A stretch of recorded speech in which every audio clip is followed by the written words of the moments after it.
Hi friends, welcome back to our channel. நம்ம இன்னைக்கு பார்க்க போற ரெசிபி ஜவ்வரிசி வத்தல். 100 கிராம் ஜவ்வரிசி வச்சு நான் இவ்வளவு வத்தல் பண்ணி வச்சிருக்கேன். பாருங்க, ரொம்ப கண்ணாடி போல இருக்கும். பாருங்க, பொரிச்சா இப்படி வரும்.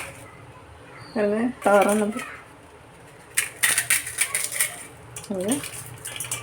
நான் போட்ட அளவோட நீங்களும் செய்து பாருங்க. இந்த சம்மர் சீசனில் இப்படி நிறைய போட்டு வச்சிடுங்க. இது ஒரு வருஷம் கெடாமல் இருக்கும். நீங்களும் இதை போல் செய்து பாருங்கள். இது எப்படி செய்யணும்னு நம்ம பார்த்துருவோம்.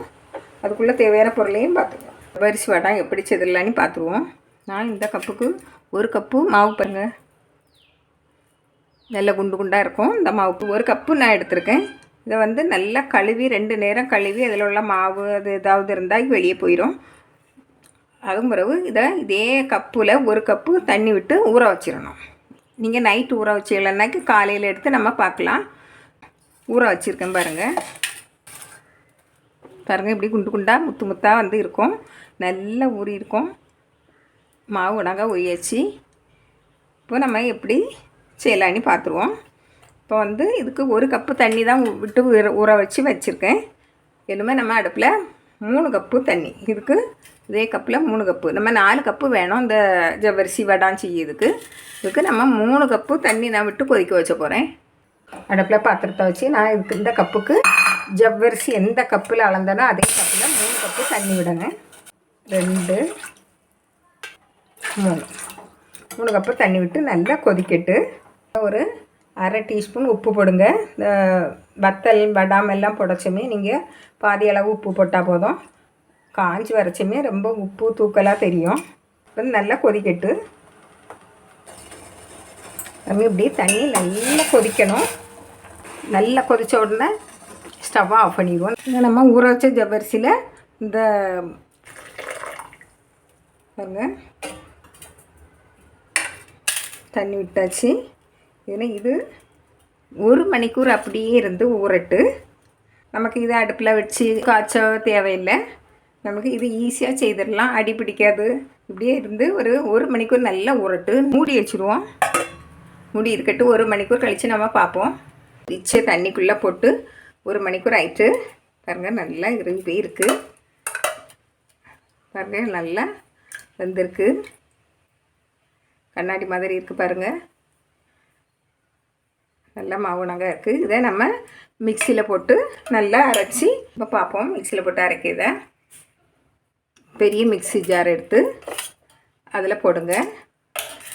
நல்லா ஆறிட்டு 1 மணிக்கூர் இருந்திருக்குல்ல, நல்லா ஆறிட்டு பாருங்க. நல்லா அரைச்சாச்சு. இப்படி இருக்கணும் பாருங்க. இந்த பவுல்லே மாற்றிடுவோம். நல்லா கலந்து விட்டுடுங்க. கொஞ்சமாக ஜீரகம், அரைத்துக்கு தேவையான மிளகாய்த்தூள் பாருங்க, கொஞ்சமாக பெருங்காயத்தூள் இதையும் போட்டு நல்லா கலந்து விடுங்க. உங்களுக்கு பச்சை மிளகாயை அரைச்சி போடுறதுனா போட்டுக்கலாம். காஞ்ச மிளகாயும் அரைச்சி செகண்டா சேர்த்துக்கலாம். நல்லா கலந்து விடுங்க. பாருங்கள், இப்படிப்பட்ட பிளேட்டை எடுத்து நம்ம அதில் பிளாஸ்டிக் சீட்டை போட்டு அதில் விடலாம். வெளிலே விடுறதுன்னா நம்ம பிளாஸ்டிக் சீட் வாங்கி வச்சுக்கிட்டு பெரிய பிளாஸ்டிக் சீட்டில் அப்படியே விடலாம். ஒரு சின்ன கரண்டியில் இப்படி எடுத்து விட்டுறணும்.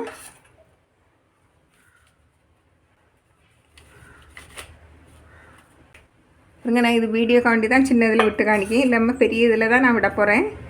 வெயிலில் இப்படி ரவுண்டாக உங்களுக்கு எவ்வளோ பெருசாக வேணுமோ விட்டுருங்க. இந்த இப்படி விட சின்ன கரண்டியில் தான் விடுங்க.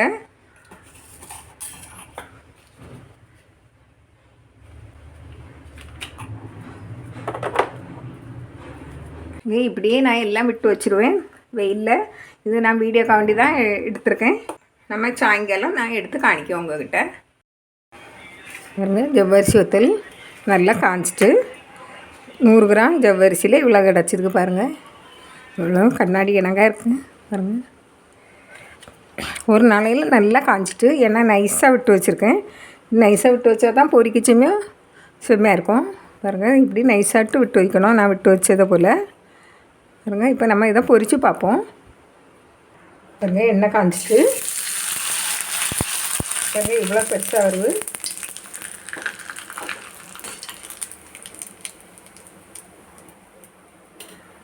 பாருங்க.